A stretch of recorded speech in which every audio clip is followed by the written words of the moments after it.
ସୁନ୍ଦରୀରୁ ସୁନ୍ଦରୀ ଝିଅକୁ ପଟେଇବାକୁ ଚାହୁଁଥିଲେ, ସୁନ୍ଦରୀ ବିବାହିତା ନାରୀକୁ ପଟେଇବାକୁ ଚାହୁଁଥିଲେ, ତେବେ ମୋ କଥା ମାନି ସକାଳୁ ବାସି ମୁହଁରେ 3 ଥର ପଢ଼ି ଦିଅନ୍ତୁ ଏହି ଗୋଟିଏ ମନ୍ତ୍ର। ଗ୍ୟାରେଣ୍ଟି ଦେଉଛି ସନ୍ଧ୍ୟା ହେବା ମାତ୍ରେ ସେ ନାରୀ ତୁମ ପାଖକୁ ଆସିବ, ଯାହା ଚାହିଁବେ ତାହା କରିବ, କୌଣସି ପ୍ରକାର ବାଧା ଦେବ ନାହିଁ। କେବଳ ଆପଣଙ୍କୁ ସକାଳୁ ଉଠିବା ମାତ୍ରେ ବାସି ମୁହଁରେ ମାତ୍ର 3 ଥର ଏହି ମନ୍ତ୍ରକୁ ପଢ଼ିବାର ଅଛି। ତାପରେ ଦେଖିବେ ଚମତ୍କାର। ଗ୍ୟାରେଣ୍ଟି ଦେଉଛି ଯେଉଁ ଝିଅ ପଟୁନଥିଲା ସେ ଝିଅ ପାଗେଳି ପରି ତୁମକୁ ଭଲ ପାଇବ। ପଡ଼ିଶା ଘର ସୁନ୍ଦରୀ ଭାଉଜ ହାତ ଧରିକି ରୁମ୍କୁ ଡାକିବ, ଯାହା କହିବେ ତାହା କରିବ। ହଁ ଫ୍ରେଣ୍ଡସ୍, ଆପଣ ସମସ୍ତଙ୍କର ଇଚ୍ଛା ଥିବ ସୁନ୍ଦରୀରୁ ସୁନ୍ଦରୀ ଝିଅକୁ ପଟେଇବା ପାଇଁ, ପଡ଼ିଶା ଘର ଭାଉଜକୁ ପଟେଇବା ପାଇଁ, କିନ୍ତୁ ଯେତେ ଚେଷ୍ଟା କଲେ ମଧ୍ୟ ଆପଣ ତାକୁ ପଟେଇ ପାରୁନାହାନ୍ତି, ତାକୁ ନିଜର ମନ କଥା କହିପାରୁନାହାନ୍ତି। ତେବେ ଆଜିର ଏହି ଭିଡ଼ିଓଟି ଆପଣଙ୍କର ଇଚ୍ଛାକୁ ପୂରଣ କରିବ, କାରଣ ଆଜିର ଏହି ଭିଡ଼ିଓଟିରେ ମୁଁ ଆପଣଙ୍କୁ ଶିଖେଇବି ଦୁନିଆର ସବୁଠାରୁ ଶକ୍ତିଶାଳୀ ବଶୀକରଣ ମନ୍ତ୍ର। ଏହି ମନ୍ତ୍ରକୁ ଯଦି ଆପଣ ସକାଳୁ ବାସି ମୁହଁରେ ପଢ଼ିଦେବେ, ଗ୍ୟାରେଣ୍ଟି ଦେଉଛି ଯେତେ ସୁନ୍ଦରୀ ଝିଅ ହେଇଥାଉ ପଟିଯିବ। ସୁନ୍ଦରୀ ଭାଉଜ ରାତିଦିନ ଆପଣଙ୍କ କଥା ଭାବିବ, ନିଜେ ଆପଣଙ୍କୁ ଫୋନ୍ କରିକି ଡାକିବ, ଯାହା ଚାହିଁବେ ତାହା କରିବ। ନମସ୍କାର ଫ୍ରେଣ୍ଡସ୍, ଓଡ଼ିଆ ଫଣ୍ଡା ଚ୍ୟାନେଲକୁ ଆପଣମାନଙ୍କୁ ସ୍ୱାଗତ। ଆଜିର ଏହି ବଶୀକରଣ ଦୁନିଆର ସବୁଠାରୁ ସହଜ କିନ୍ତୁ ଶକ୍ତିଶାଳୀ ବଶୀକରଣ। ଯିଏ ବି ଏହାକୁ କରିଛି 100ରୁ 100% ସଫଳ ହେଇଛି। ବର୍ଷ ବର୍ଷ ଧରି ଭାଙ୍ଗି ଯାଇଥିବା ପୁରୁଣା ପ୍ରେମକୁ ଫେରାଇ ଆଣିପାରିଛି। ଶାଶୁ, ନଣନ୍ଦ, ଦିଅର, ଭାଉଜ କାହାକୁ ବି ନିଜ ବଶରେ କରି ତାଠାରୁ ନିଜର ମନ ମୁତାବକ କାମ ହାସଲ କରିପାରିଛି।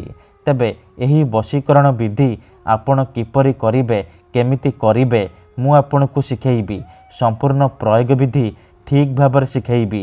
ଜାଣିବା ପାଇଁ ଭିଡ଼ିଓଟିକୁ ମୂଳରୁ ଶେଷ ପର୍ଯ୍ୟନ୍ତ ପୁରା ଧ୍ୟାନ ସହିତ ଦେଖନ୍ତୁ, ତେବେ ଯାଇକି ଆପଣ ସମ୍ପୂର୍ଣ୍ଣ ପ୍ରୟୋଗ ବିଧି ଜାଣିପାରିବେ। ଅଧାରୁ ଛାଡ଼ିକି ପଳେଇଲେ କିମ୍ବା କାଟି କାଟି ଦେଖିଲେ ଆପଣ କିଛି ବି ବୁଝିପାରିବେନି। ପରେ କମେଣ୍ଟ କରିବେ, ଗୁରୁଜୀ ଆପଣଙ୍କର ବଶୀକରଣ କାମ କରୁନି। ଦେଖନ୍ତୁ, ବଶୀକରଣ ବିଧି ଜାଣିବା ପୂର୍ବରୁ ଗୋଟିଏ ଛୋଟିଆ କଥା ଜାଣି ରଖନ୍ତୁ। ଯେଉଁପରି ଆପଣ ଭଗବାନଙ୍କୁ ମାନୁଛନ୍ତି, ଭଗବାନଙ୍କ ଉପରେ ବିଶ୍ୱାସ ରଖିଛନ୍ତି, ନିଜର ସବୁ ଦୁଃଖ କଷ୍ଟ ଅସୁବିଧା ଭଗବାନଙ୍କୁ ଜଣାଉଛନ୍ତି, ଯଦି ସେ ଅସୁବିଧାର ସମାଧାନ ନ ହେଲା ତାହାର ମାନେ ନୁହେଁ କି ଭଗବାନ ନାହାନ୍ତି।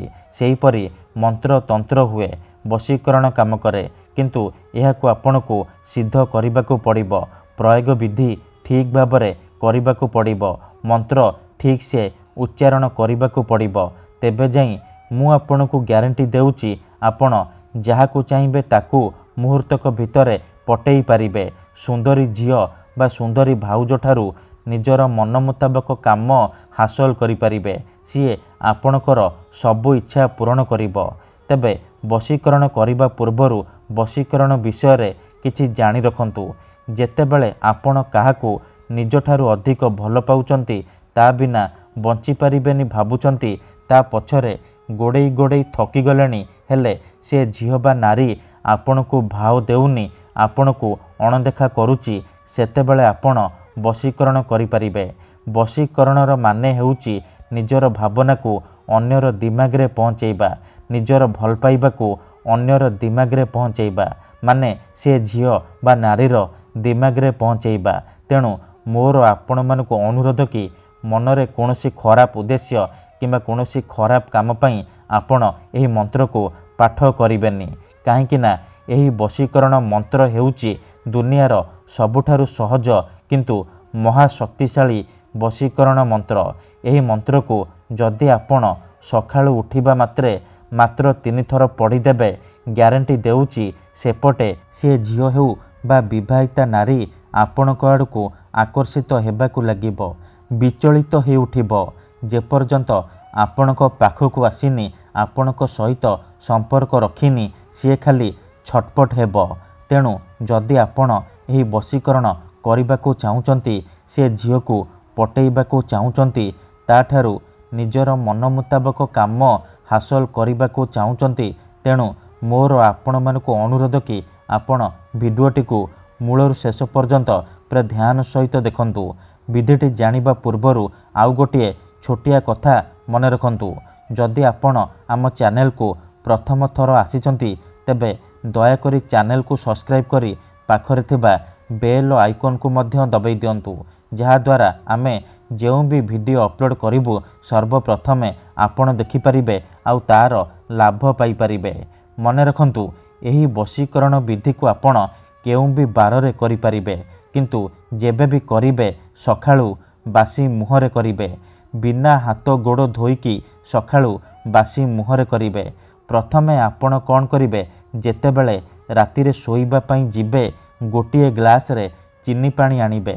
ତାପରେ ସେ ଚିନି ପାଣିର ଗ୍ଲାସକୁ ନିଜର ସାମ୍ନାରେ ରଖିବେ ଆଉ 7 ଥର ସେଇ ଝିଅ ବା ନାରୀର ନାମ କହିବେ ଯାହାକୁ ଆପଣ ବଶରେ କରିବାକୁ ଚାହୁଁଛନ୍ତି, ଯାହାକୁ ଆପଣ ପଟେଇବାକୁ ଚାହୁଁଛନ୍ତି। ପ୍ରଥମେ ଆପଣ ତାକୁ ମନେ ମନେ ଭାବିବେ, ତା'ର ମୁହଁକୁ ନିଜ ମନରେ ଭାବିବେ। ତାପରେ 7 ଥର ସେଇ ଝିଅ ବା ମହିଳାର ନାମ 7 ଥର କହିକି ପାଣି ଗ୍ଲାସରେ 3 ଥର ଫୁଙ୍କି ଦେବେ।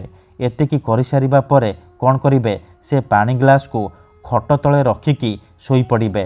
ଯଦି ଆପଣ ଖଟରେ ଶୋଉନାହାନ୍ତି, ତଳେ ଶୋଉଛନ୍ତି, ତେବେ ଆପଣ ସେ ପାଣି ଗ୍ଲାସକୁ ନିଜର ମୁଣ୍ଡ ପାଖରେ ରଖିକି ଆପଣ ଶୋଇପଡ଼ିବେ। ସକାଳୁ ଉଠିବା ମାତ୍ରେ ଆପଣ ବାସି ମୁହଁରେ ବିନା ହାତ ଗୋଡ଼ ଧୋଇକି ଆପଣ ବାସି ମୁହଁରେ ଆଖି ବନ୍ଦ କରିକି ସେଇ ଝିଅ ବା ବିବାହିତା ନାରୀକୁ ମନେ ମନେ ଭାବିବେ, ତା'ର ମୁହଁକୁ ନିଜ ମନରେ ଭାବିବେ। ତାପରେ ଏହି ମନ୍ତ୍ରକୁ 3 ଥର ପଢ଼ିବେ ଆଉ 3 ଢୋକ ପାଣି ଆପଣ ପିଇଦେବେ। ଦେଖନ୍ତୁ, ମନେକର ଆପଣ ଯେଉଁ ଝିଅ ବା ନାରୀକୁ ବଶରେ କରିବାକୁ ଚାହୁଁଛନ୍ତି ତା'ର ନାମ ହେଉଛି ସବିତା, ତେବେ ଆପଣ ମନ୍ତ୍ରକୁ ଏହିପରି ପଢ଼ିବେ, ସବିତା ତୀବ୍ର ବଶୀଭୂତଂ। ଥରେ ଆପଣ କହିବେ ସବିତା ତୀବ୍ର ବଶୀଭୂତଂ, ଗୋଟିଏ ଢୋକ ପାଣି ପିଇଦେବେ। ଆଉ ଥରେ କହିବେ ସବିତା ତୀବ୍ର ବଶୀଭୂତଂ, ଆଉ ଗୋଟିଏ ଢୋକ ପାଣି ପିଇଦେବେ। ଏହିପରି ଆପଣ 3 ଥର କହିବେ ଆଉ 3 ଢୋକ ପାଣି ଆପଣ ପିଇଦେବେ। ଏହିପରି ଲଗାତାର 3 ଦିନ ପର୍ଯ୍ୟନ୍ତ ସକାଳୁ ଉଠିବା ମାତ୍ରେ ବାସି ମୁହଁରେ କରିବେ। ମନେ ରଖନ୍ତୁ, ଏହି ବିଧିକୁ ଆପଣ ଅଧାରୁ ଛାଡ଼ିବେନି। ଲଗାତାର 3 ଦିନ ପର୍ଯ୍ୟନ୍ତ ସକାଳୁ ଉଠିବା ମାତ୍ରେ ବାସି ମୁହଁରେ ଏହିପରି କରିବେ। ତାପରେ ଦେଖିବେ ଯେଉଁ ଝିଅ ପଟୁନଥିଲା ସେ ଝିଅ ଆପେ ଆପେ ପଟିଯିବ। ପଡ଼ିଶା ଘର ଭାଉଜ ହାତ ଧରିକି ରୁମ୍କୁ ଡାକିବ, ଯାହା ଚାହିଁବେ ତାହା କରିବ। ଧନ୍ୟବାଦ।